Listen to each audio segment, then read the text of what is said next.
Sir Galahad and the Sea Goblins. Word had reached those wandering heroes, Sir Galahad, his friend the Yeti, and his friend Eagle, that the sea lanes were being disrupted. By the coast of the kingdom, pirates were raiding other ships, pillaging them and burning them down. So off they travelled. Now, neither of the heroes knew anything about ships, so they had to seek out someone to help them. And there, by the cove, was the old seafarer. He was an old man with a long wispy beard, and he said, I take you out on the skip. What are we going to see? We're going to find pirates, said Galahad. Pirates, you say? Oh, no, we're not going out then. And he wouldn't take them out. And it was the same everywhere they went. Everyone they asked, who could take them out to sea? As soon as the word of pirates was mentioned, they said, no, that'd be bad. Eventually, they were able to rent themselves a skiff, a single-masted little ship, which they sailed out themselves, with great difficulty. Thankfully, despite their lack of seamanship, the Yeti was very good at propelling the ship by putting his arms over the side and dragging through the water like massive oars. But there, they waited day and night, and nothing happened. But then, on the distance, on the third day, they saw it, a dark, ghostly ship with black sails, painted in black, but on the black masts was a symbol of a red skull. It was the Skull Goblins! Sea Goblins were coming from the winds to the west, sweeping in, coming to burn down their ship. Oh, what to do? So they decided to meet it head on. They pointed their skiff towards it, and they went to ram it. But the Sea Goblins, there's so many of them, they're charging and throwing flaming arrows at them. So they jumped overboard and swam for it.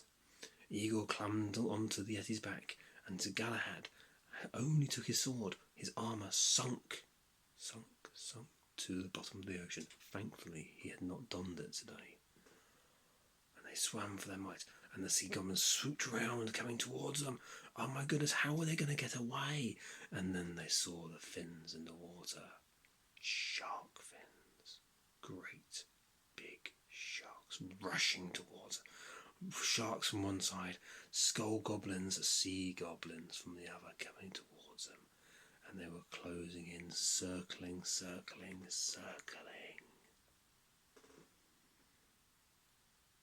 But from nowhere, 3 dolphins erupted from the waves. They grabbed onto their backs and they swam away faster than the sharks, faster than the boat could go. They clung onto the dolphins for as long as they could until they got tired. But then, just before they thought that their fingers would give way and they would fall into the depths of the ocean, the dolphins carried them over to a little inlet cove on a small island miles out to sea, where they were able to come aboard.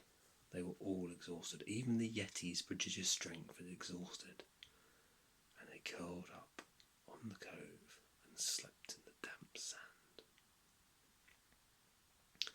In the morning, they were woken to some singing. Beautiful singing of a beautiful maiden. A soft, gentle, haunting tune.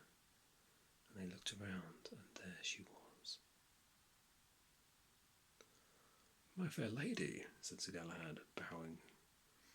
Who do I have the honour of addressing? My name is Galahad. These are my friends, the Eagle, and my friends, the Yeti, Jeff. All bowed. The Yeti bowed his head. So Galahad did a courtly bow. And Eagle tried his best, but, he was Eagle.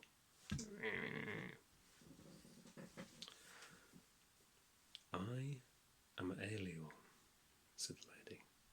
I am of the Mer people. The pirates have been raiding and destroying our lands and our seaways as much as yours. They've been killing our fish and scaring and killing my friends, the porpoises, the dolphins, and even trying to get the sharks to do their nefarious ways. So I shall aid you in your quest. "Oh, my good lady, if Ariel," said Sir Galahad, "any aid you can give will be great of help."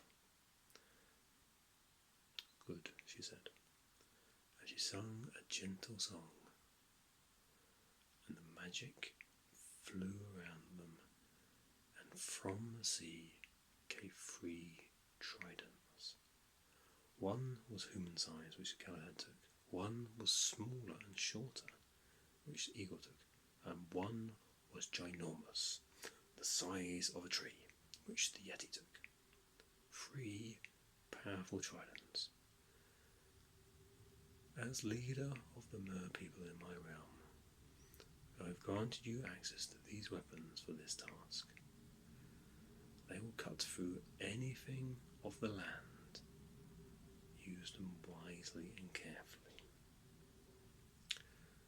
And Ariel smiled at them, walked until she was knee-high into the waves, and disappeared without a trace.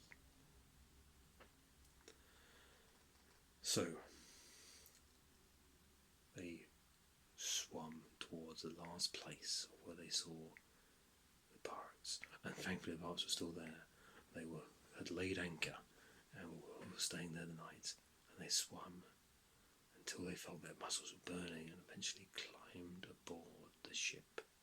Remembering what Ariel said, that the tridents would cut anything, they gave the Yeti the task of cutting through the rudder of the ship, and he sat there soaring. Galahad climbed aboard and said, "Pirates, I will give you this one chance to surrender." And the pirate goblins ran at him, throwing spears and javelins and casting names. So Galahad took his trident and shoved it through their shields. Every shield it hit, it shattered on impact. And then he cut a swathe in the deck, and the deck gave way and the pirates fell through into the ship. Igor got to the steering contraption and cut through the steering wheels. The steering wheel wasn't connected to the rudder. The rudder where the Yeti had been soaring and had fallen straight off, rudderless and directionless. Then the Yeti jumped aboard and the Eagle jumped with him, and together they started cutting down the rigging and the mainmast. They did so much damage in such a short time, and then the goblins had got organised. They riled up and they raised weapons and raised bows, ready to attack. But the 3 friends jumped off overboard and swam away. The tridents had given them the ability to swim like a fish and have endless stamina in the water. But the damage the 3 heroes done had been enough. The ship couldn't steer, couldn't propel itself in the wind, and couldn't move. All 3 swam towards the harbour, placed with reverence and care the tridents back into the sea, which slowly disappeared, and then went to the harbour master. The next day, the harbour master set sail and collected the pirates and took them all away. And that is how they saved the dock and saved the harbour and the mer people.